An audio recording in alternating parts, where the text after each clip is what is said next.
really important conversation coming up.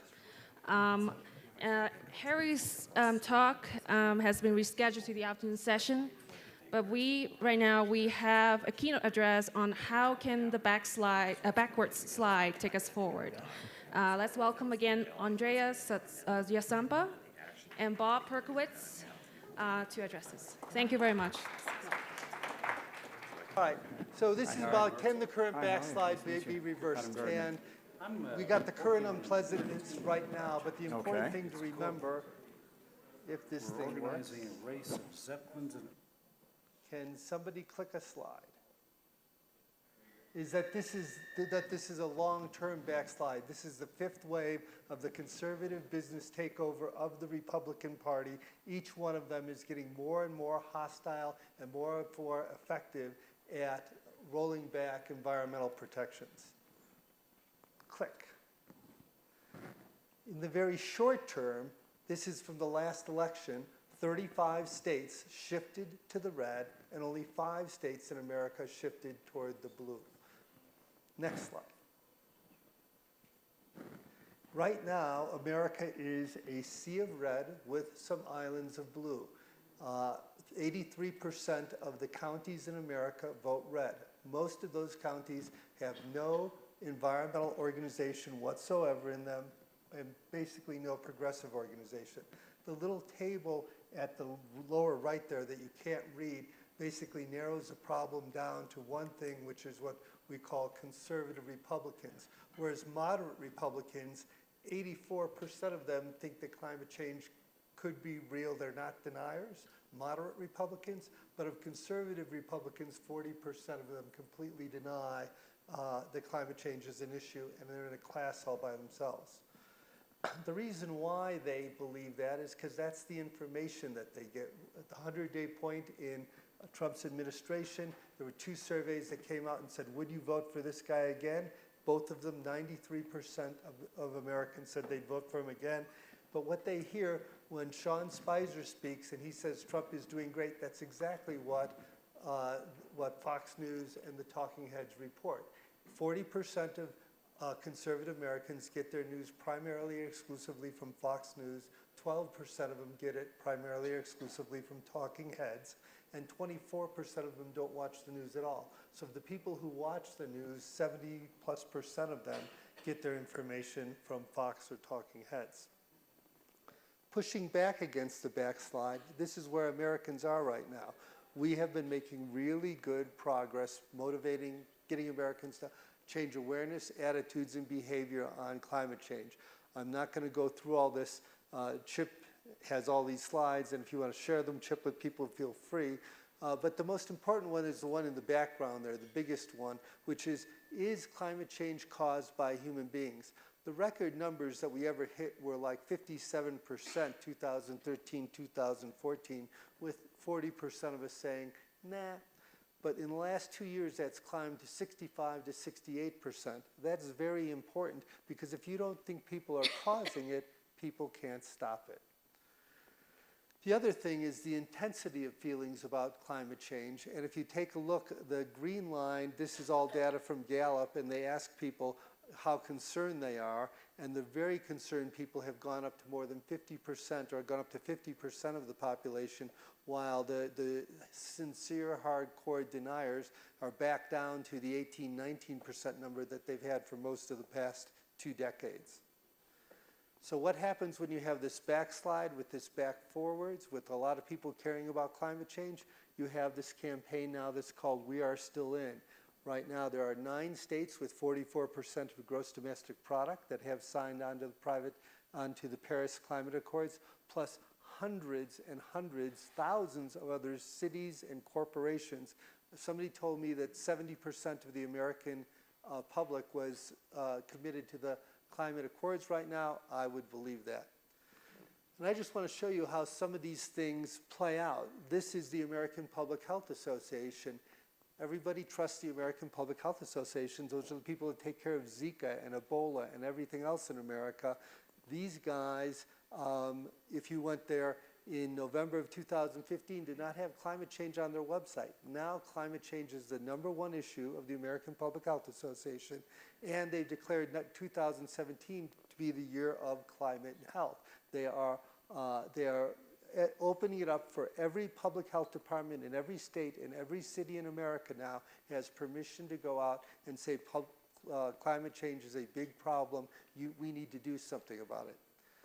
This is the AME Church, the African Methodist Episcopalian Church. Over 50% of all Africans and Americans belong to this church, the oldest native denomination in America. It's over 200 years old. And over 50% of them, 53% of them are in church every Sunday.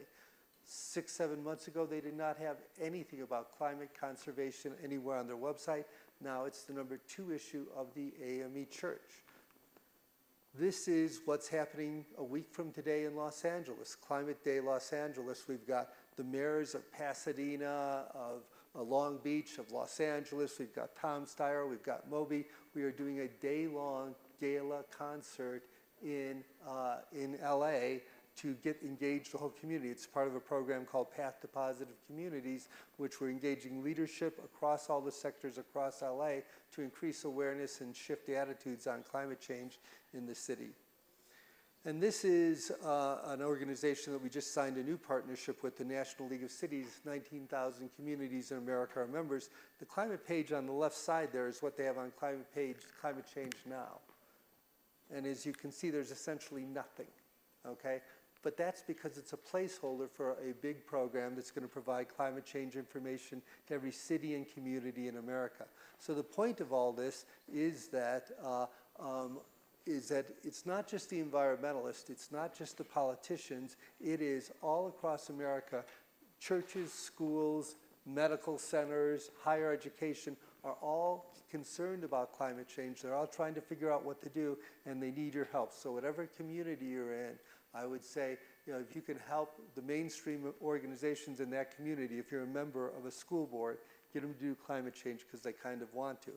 And now, Andrea is going to talk about, I got one more thing.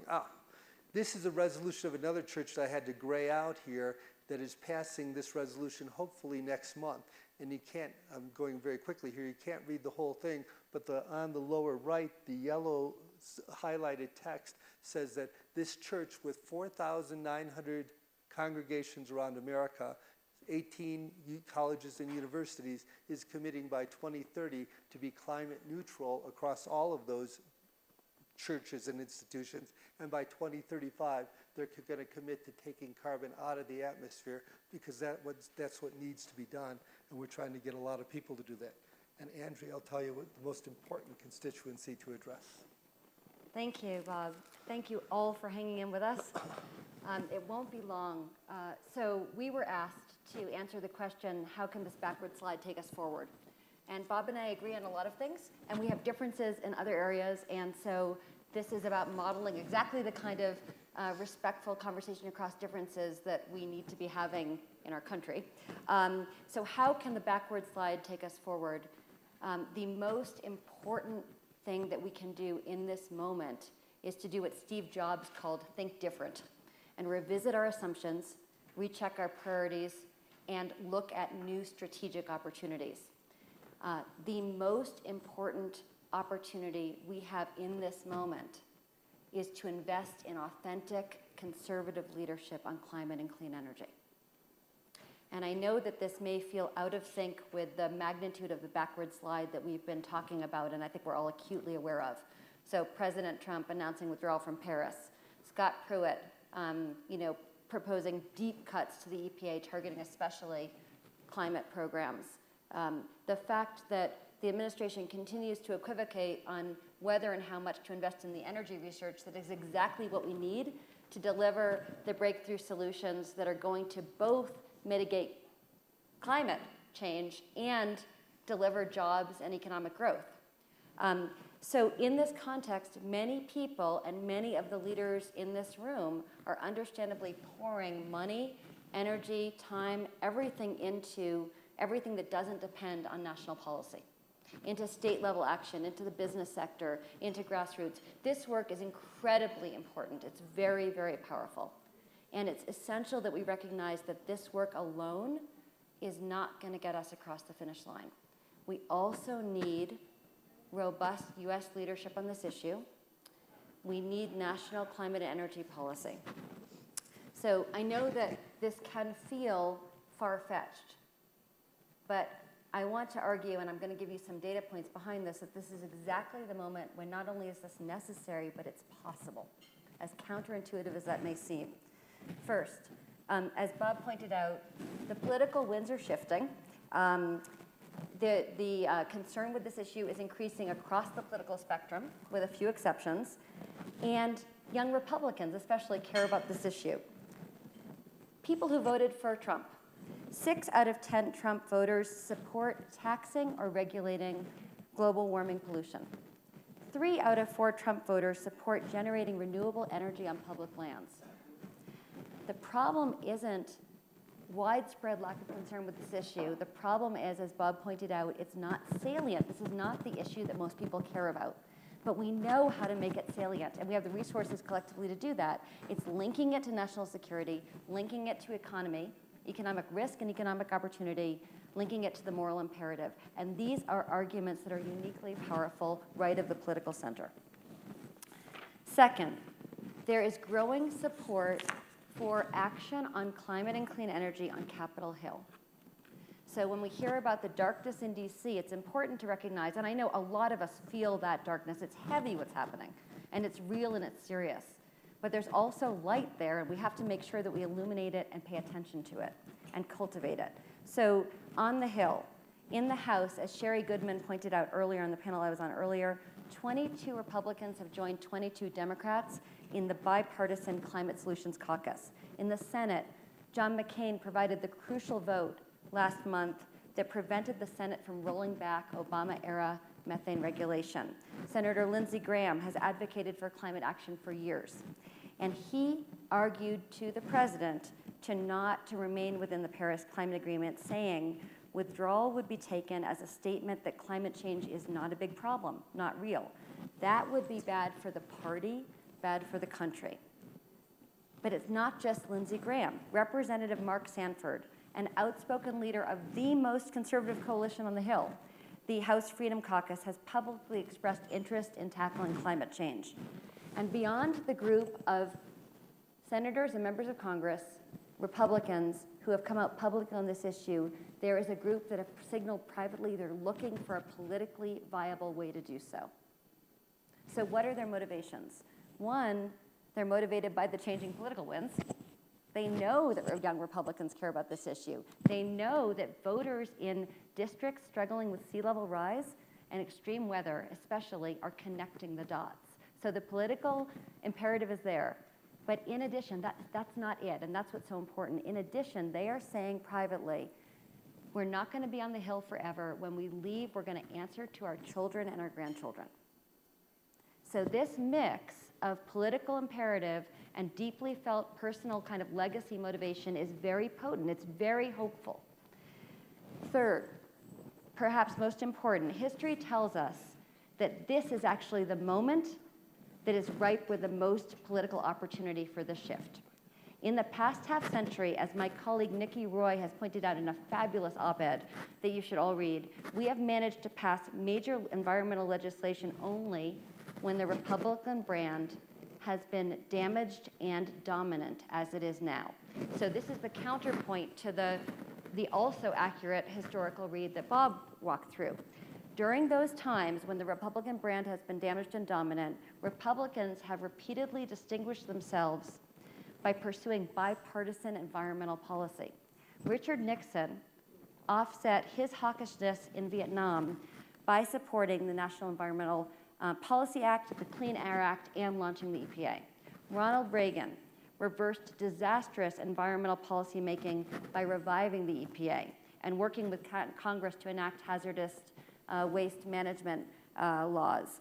George H.W. Bush distanced himself from the lingering damage of the Reagan era by proclaiming his desire to be the environmental president. His leadership led to the rewrite of the Clean Air Act and successful market-based policy to fight acid rain.